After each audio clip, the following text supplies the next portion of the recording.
达奇自认为已经将两大家族都玩于股掌之中，但他没有想到的是，人家早就摸清了他的底细。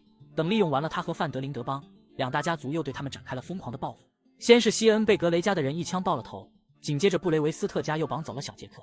对小孩子下手是所有的人都无法忍受的，于是达奇立刻召集手下，留下麦卡和基兰看家，并嘱咐他们如果有陌生人靠近，一律格杀勿论。而其余的男人则带上武器，和他直奔布雷维斯特庄园。这一幕堪称经典，一行8个人浩浩荡荡，压迫感十足。就气场这一块拿捏得死死的，邻居家的狗见了他们也得绕道走。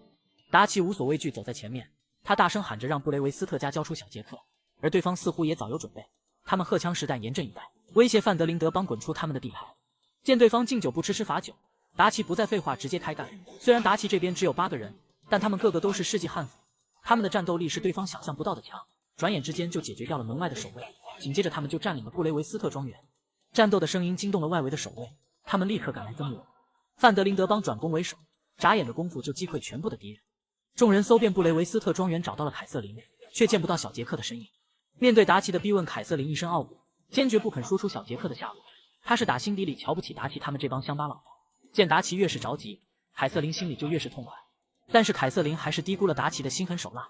达奇先是开枪杀死了凯瑟琳的几个儿子，接着又把他拖到庄园的外面，最后更是一把火烧了这一座豪宅。达奇这样做可算是杀人诛心。眼见自己家破人亡，100年基业毁之一旦，凯瑟琳彻底崩溃了，终于说出了小杰克的下落。原来他被交到了圣丹尼斯·勃朗特的手里。看凯瑟琳一副幸灾乐祸的模样，这个勃朗特肯定不是一个善茬。Arthur, come on. What are we doing with her? Leave her. I told you she was crazy.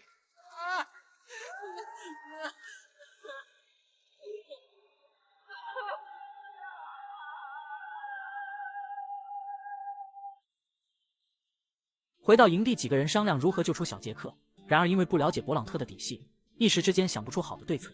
就在这时，2个不速之客出现在他们面前，原来是平克顿的米尔顿和罗斯2位探员。米尔顿告诉达奇，美国现在已经成为法治与文明之地，再也容不下达奇他们这样无法无天的野蛮人。而达奇却认为这个地方毫无文明可言，每一个人都变得贪得无厌，沟壑难填，不知廉耻。但他们范德林德邦却截然不同，他们是一群追寻真理的人，他们劫富济贫，锄强扶弱，这个世界需要他们这样的人。你自诩是一个救世主，其实你是一个嗜杀的刽子手，你有什么权利剥夺别人的性命？达奇，你该醒醒了，如若不然你会害死所有的人。接着米尔顿表示愿意和达奇做一笔交易，只要达奇和他们走，他就会放其他人一马，并且给他们3天的时间逃离此地。 In that case, it'd be my honor to join you. Excuse me, friends. I have an appointment to keep.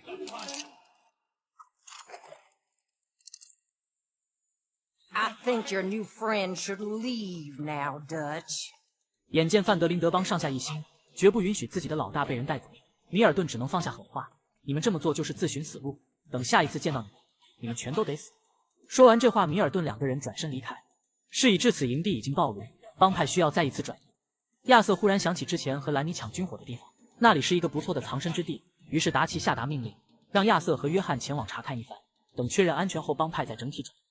在路上，约翰对达奇的领导力表示质疑，尤其是有关2大家族的计划。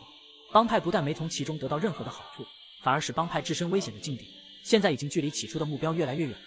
亚瑟安慰约翰不要这么沮丧，一切都会好起来的，小杰克也一定会找回来的。很快2个人就来到了谢迪贝莱，里面住着几个莱莫恩掠夺者，将他们给清除掉以后，这个地方就属于范德林德邦了。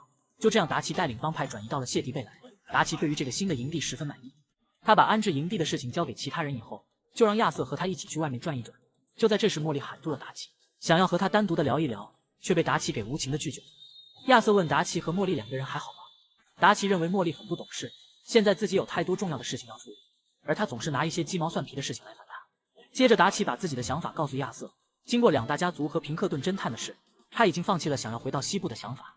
帮派想要真正的安全，就必须要离开这个国家，而要离开这里就需要搞到足够的钱，而眼前的这个大城市圣丹尼斯正是我们的希望所在。 Okay, there she is. A real city. The future. Big cities. They're always repellent. Exactly. I'll find you in there. Go see what you can figure out. Yes.